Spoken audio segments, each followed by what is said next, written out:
تفتكر لو في يوم اكتشفت إن الشخص اللي طول عمرك شايفه هو السبب في وجعك ما كانش هو السبب أصلا؟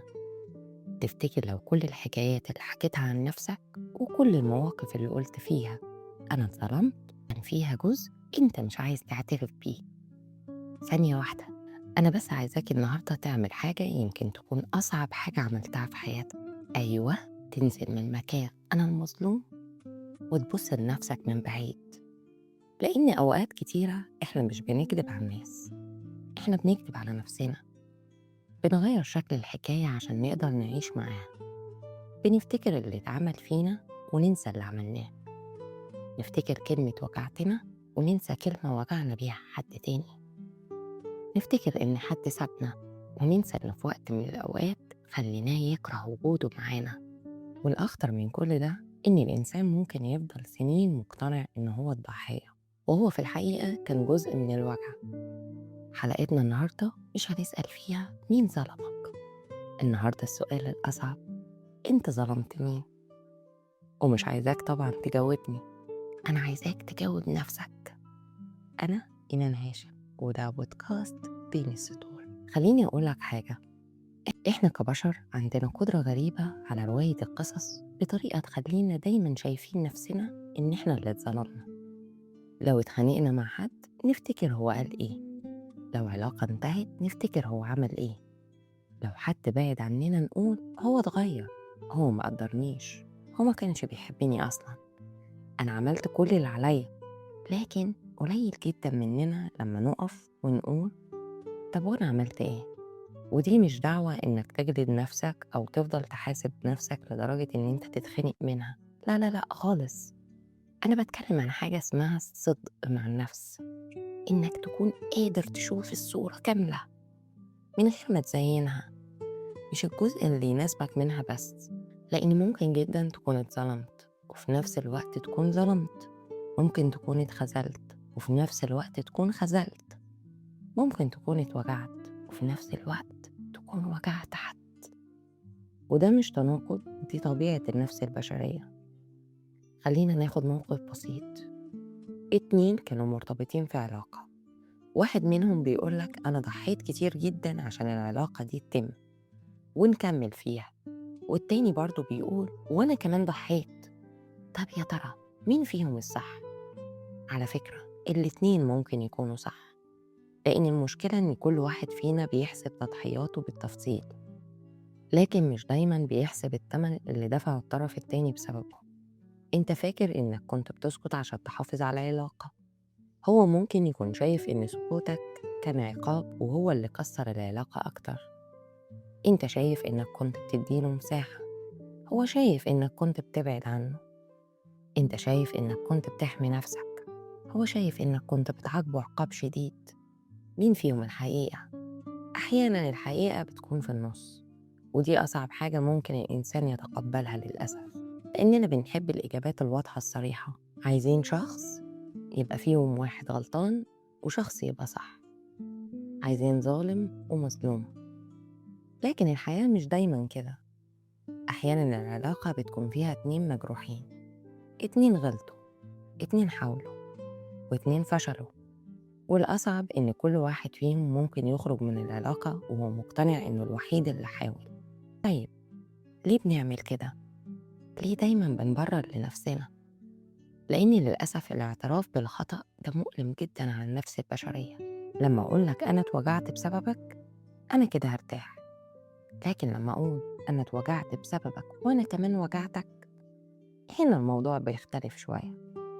لأن الاعتراف معناه إن صورتي عن نفسي هتتهز.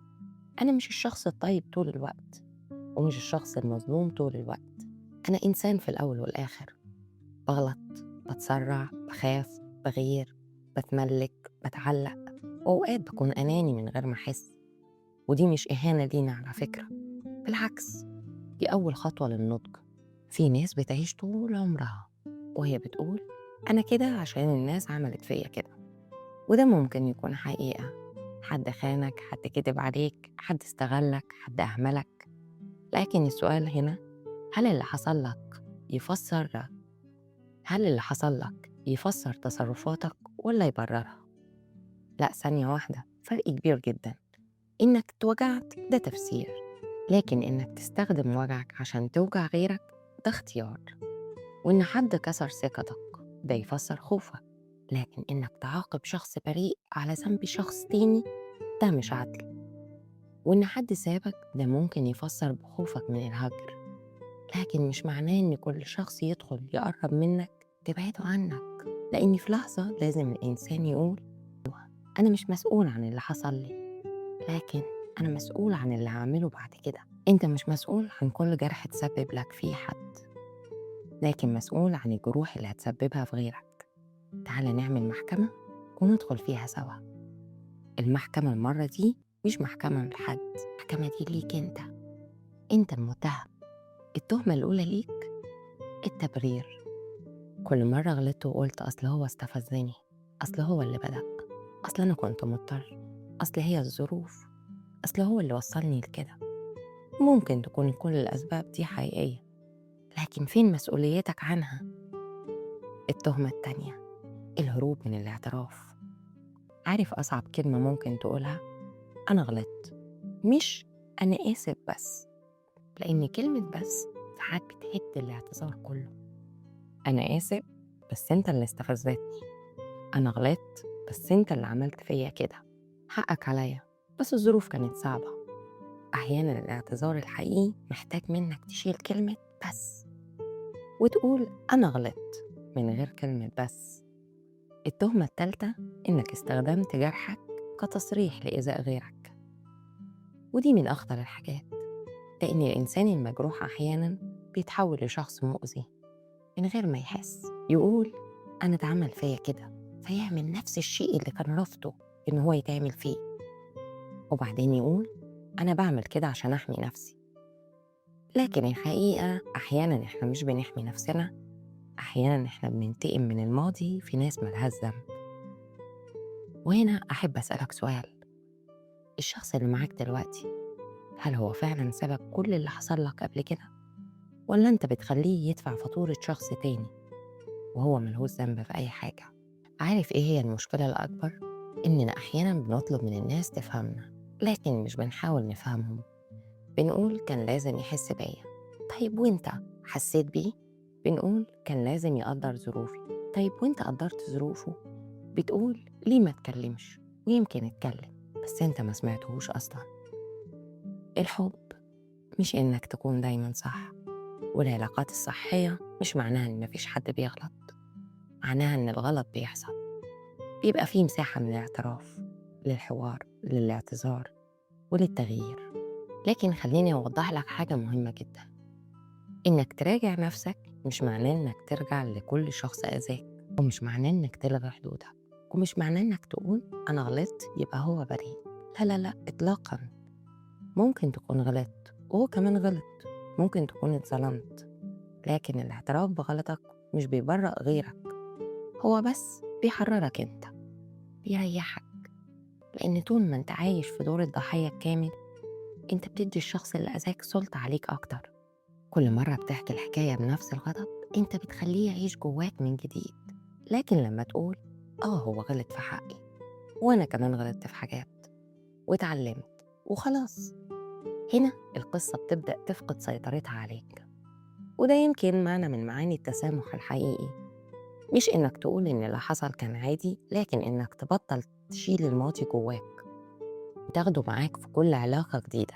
تعال نعمل حاجة دلوقتي، مش عايزاك تفكر في الشخص اللي ظلمك، لا، اختار شخص واحد انت عارف في قرارة نفسك إن انت اللي ظلمته. مش لازم تكون خيانة، مش لازم تكون حاجة كبيرة، يمكن كلمة، يمكن تجاهل، يمكن قسوة، يمكن غرور، يمكن إنك كنت عارف إنه محتاجك وإنت ما وقفتش جنبه، يمكن إنك حبيت نفسك أكتر من لازم، يمكن إنك كنت عارف إن العلاقة بتوجعه واستمريت بنفس الأسلوب ونفس الطريقة، يمكن إنك وعدت وما وفتش، يمكن إنك سكت وقت كان لازم تتكلم فيه. فاكر الشخص ده؟ لو قدامك دلوقتي هتقوله إيه؟ مش عايزاك تقول أنا كنت مضطر، ولا أنت كمان غلطت، ولا أصل الظروف. قول بس أنا غلطت في حقك. شوف الجملة قد إيه بسيطة وقد إيه تقيلة في نفس الوقت. في علم النفس الإنسان أحيانا بيحاول يحافظ على صورة معينة عن نفسه، صورة الشخص اللي دايما طيب، الشخص اللي بيحب، الشخص اللي دايما بيضحي من أجل الآخرين، الشخص اللي ما بيقدرش يأذي حد. وعشان يحافظ على الصورة دي ممكن يفسر أخطائه بطريقة تخليه يفضل بريء دايما قدام عينه. لكن النضج الحقيقي بيبدأ لما تقول أنا شخص كويس بس مش معصوم من الخطأ. أنا بحب بس ممكن أذي اللي بحبه من غير ما أقصد. أنا عندي نية كويسة بس النية لوحدها مش كفاية، لأن في النهاية الناس مش هتعيش جوه نيتك، الناس هتعيش نتيجة تصرفاتك. ممكن تكون نيتك طيبة جدا لكن طريقتك مؤذية، وممكن تكون ما قصدتش تجرح اللي قصادك لكن فعلا الجرح حصل له. وهنا المسؤولية مش إنك تقول أنا ما قصدتش، المسؤولية إنك تقول أنا ما قصدتش لكن أنا شايف إنك اتوجعت بسببي وأنا هحاول مكررش ده. ودي نقطة مهمة جدا في العلاقات.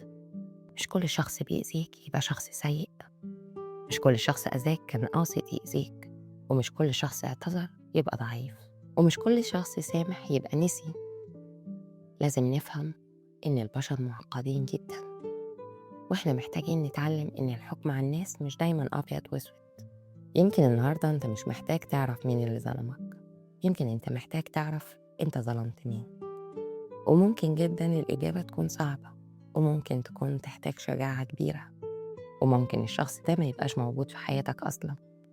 بس حتى لو مش هتقدر ترجع له، تقدر تتعلم من الدرس، تقدر تتغير، تقدر ما تكررهاش مع شخص تاني. لأن أحيانا الاعتذار اللي ما وصلش لصاحبه ممكن يتحول لسلوك مختلف مع شخص جديد، وده يمكن تكون أجمل طريقة نقول بيها أنا فهمت غلطي. كنتم مع إيمان هاشم، وده بودكاست بين السطور. يا رب دايما قلوبكم تكون مطمئنة. أشوفكم على خير إن شاء الله.